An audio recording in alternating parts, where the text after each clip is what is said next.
Hello guys, আসসালামু আলাইকুম। আমি তারেক আহমেদ। এই মুহূর্তে আছি ময়েজ মঞ্জিল জমিদার বাড়ি।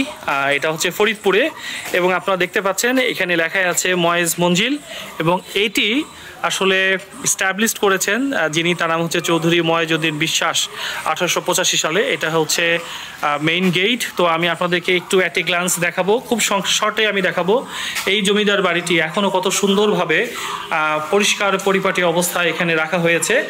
আর এই গেটে ঢুকলেই এই জমিদার বাড়ি সম্পর্কে, ময়েজ মঞ্জিল জমিদার বাড়ি সম্পর্কে অনেক তথ্য পাবেন। আর একটা ইন্টারেস্টিং তথ্য দিয়ে রাখি, সেটা হচ্ছে এই বাড়ির নকশা, আমি এখানকার তথ্য মতে বলছি, এই বাড়ির নকশা কিন্তু ময়েজউদ্দিন সাহেব নিজেই এই নকশাটি করেছেন। এই বাড়ির নকশা উনি নিজেই করেছেন। তবে পরবর্তীতে উনি প্রকৌশলীর মাধ্যমে এর পরবর্তী বাস্তবায়নের কাজগুলো করেন। আর এই ময়েজ মঞ্জিলে প্রবেশ করলে বাম দিকে একটা মসজিদ পাবেন। এই মসজিদটা খুবই সুন্দর। এই মসজিদের নাম পারিবারিক একটা মসজিদ, এবং এই মসজিদে আমরাও তো চেষ্টা করবো নামাজ পড়তে, নামাজ আদায় করতে। আসসালামু আলাইকুম, ভালো আছেন? আলহামদুলিল্লাহ। একটু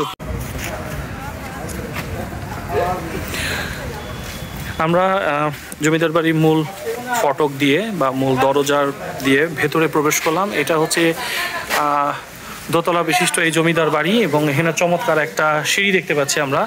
এই সিঁড়ি দিয়ে একটু আগে উঠেছিলাম, একটা ভিন্ন অভিজ্ঞতা আর কি, ভালো লেগেছে। আর এই জমিদার বাড়িটা কিন্তু অনেক পুরনো।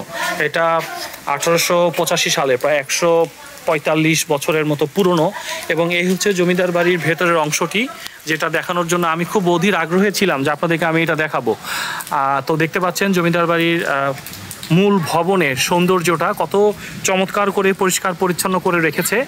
আর এই জমিদার বাড়িটি ঠিক সামনে একটা কিন্তু পুকুর আছে, একটা ঘাট বাঁধা একটা চমৎকার পুকুর। এই যে পুকুরটা আমরা ঢুকলাম, এই দেখেন কত সুন্দর করে পুকুরটা প্রস্তুত করা আছে, এবং সামনে আরেকটা মসজিদ আমরা দেখতে পাচ্ছি। তো এই ছিল জমিদার বাড়ি। এবং এখানে দেখেন, এখানে কিন্তু বসার জন্য কিন্তু চমৎকার ব্যবস্থা আছে ঘাটে। হ্যাঁ, এই যে দেখেন বসার জন্য দারুণ ব্যবস্থা আছে। এবং ফরচুনেটলি আজকে বৃষ্টি হচ্ছে এবং খুব এনজয় করছি, একটু ভিজে যাচ্ছি, ভিজে ভিজে ভিডিও করছি। এটা একটা ভিন্ন অভিজ্ঞতা। আর এই হচ্ছে জমিদার বাড়ি। এটা হচ্ছে দোতলা বিশিষ্ট, এবং এখন এই জমিদার বাড়িতে কেউ থাকেন না। জমিদার বাড়ি যারা মানুষ তারা সবাই এখন ঢাকায় থাকেন। আর আমার ধারণা যারা ভিডিওটি দেখবেন তারা অবশ্যই জমিদার বাড়ি দেখার জন্য একবার হলেও আসবেন, কারণ এটা আসলে খুব সুন্দর একটা জায়গা। দেখলে মন ভালো হয়ে যাবে ইনশাল্লাহ। সো থ্যাংক ইউ ভিডিওটি দেখার জন্য। আশা করি যারা দেখছেন তারা এটা শেয়ার করবেন, চ্যানেল সাবস্ক্রাইব করবেন। আর একটু বলে রাখি, এই জমিদার বাড়িটি কিন্তু ফরিদপুর শহরের একদম মেইন জায়গায়, সেন্ট্রালে। একটু যদি জায়গার নামটা একটু বলে দিতে। কোথায়? কমলাপুর। ওকে, এটা হচ্ছে কমলাপুর। আমরা কমলাপুরের এই জমিদার বাড়িটিতে আছি। সো আমরা এখন বের হয়ে যাচ্ছি, বৃষ্টি বাড়ছে।